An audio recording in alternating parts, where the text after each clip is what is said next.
The night of the fight, they weigh like a 20, 18 pounds more than you. Is difficult. It's more difficult, but my power is there. If you hear the punches, my power is different. Yeah. Going up 2 weight classes, really like 3. And early, I feel Terence will have great success. I mean, maybe he'll get Canelo's head snapped back or, catch Canelo early. Great fighters, but I think Canelo's just too big, and they mistake him as being just a guy at 168, not a regular guy, and Crawford being the more talented. But that's not the case. Canelo Alvarez reacts to Terence Crawford's new training footage with measured respect. He admits that Crawford's style carries shades of Floyd Mayweather's slickness and acknowledges the discipline behind his preparation. Still, Canelo remains confident in his own ability, stating that while Crawford's skill and power are real, they are not enough to shake him. With determination, Canelo declares he is ready to dominate and prove his superiority once again. Good, because first of all is the respect. If they treat you with respect, you do the same thing. That's what I think. So, and I'm always try to do my best there. Not because I need it or because I need to, because I really appreciate everything. Yeah, look, and you've been fighting pro now for what, more than 17 years, I believe. Almost 20. Wow, yeah, almost 20 years. In October. Wow. I turned 20 years as professional fighter. One of the clearest distinctions analysts make between Terence Crawford and Canelo Alvarez lies in how opponents approach each fighter. Crawford, known for his technical brilliance and ability to adjust, often faces challengers who stand their ground. They respect his timing and counterpunching, but do not literally flee across the ring. For Canelo, the dynamic changes. Fighters often circle away, use excessive movement, and try to survive. Knowing his power punches can change a fight instantly. Analysts highlight this difference as proof of Canelo's fearsome reputation. He is a fighter whose shots carry both physical and psychological weight, forcing opponents into defensive mindsets before the first punch even lands. This contrast underscores the stylistic intrigue of Canelo versus Crawford. Crawford thrives when fighters engage, while Canelo thrives when his pressure and power break their will. I ain't even seen Gamboa run from Terence. As a matter of fact, I ain't even seen Victor Postal run from Terence. We ain't seen Madrimov in his last fight run from Terence but Crawford. But we do see people running away from Canelo Alvarez. People not trying to commit to Canelo Alvarez. We seen it with William Skull.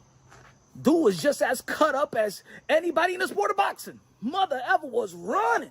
The Cuban style, running. We already know that the Cuban school, man, they highly respected in the sport of boxing.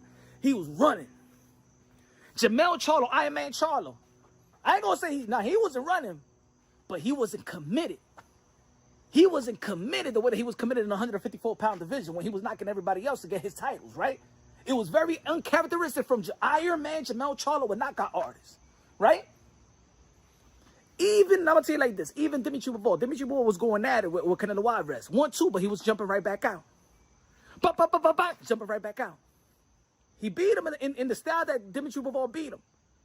But it's not like he went out there and had that killer instinct and go for the gusto and stuff like that with Canelo Alvarez. He wasn't just trying to go out there and get him. He was beep, beep, beep, jump back out, jump back out, beep, beep, jump back out. Hold on, I don't want to stay in the danger zone, right? Even though that he beat Canelo Alvarez, but you understand what I'm trying to say. Edgar Berlanga. We see Edgar Berlanga using his footwork. We see Edgar Berlanga using his footwork and stuff like that, right? He made a good account of himself, but he didn't commit that the way he was committing versus Mantequilla and all his opponents, because Canelo Alvarez is different. Canelo Alvarez is dangerous. And I've been hearing, of course, a lot of people saying that Bud Crawford is dangerous, but ain't nobody. I never saw nobody that fought Terence Bud Crawford had fear in their heart, fear in their eyes. Even when they was getting beat down from Terence Bud Crawford, they still stepped to Terence Bud Crawford. Canelo's sparring partners, who have felt his power firsthand, bring a unique perspective to the debate. One sparring partner expressed blunt skepticism about Crawford's chances, saying he cannot see Bud carrying the extra weight effectively. The reasoning is rooted in experience. Canelo has fought and beaten bigger men at higher weight classes, including light heavyweights. Crawford, on the other hand, is moving up into unfamiliar territory. The added muscle may enhance his strength, but it also risks slowing him down. For a fighter whose speed and precision are central to his success, even a slight drop could be costly.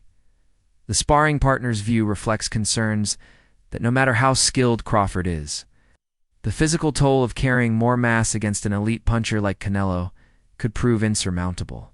I think Canelo's gonna win, but I tell everybody, man, as a business standpoint, I think it's gonna be a draw if it goes a distance. But I see Canelo getting the stoppage. I don't think Crawford's gonna carry that weight well. Even if he did put on weight, I don't think that was a good idea, especially coming up from a smaller guy.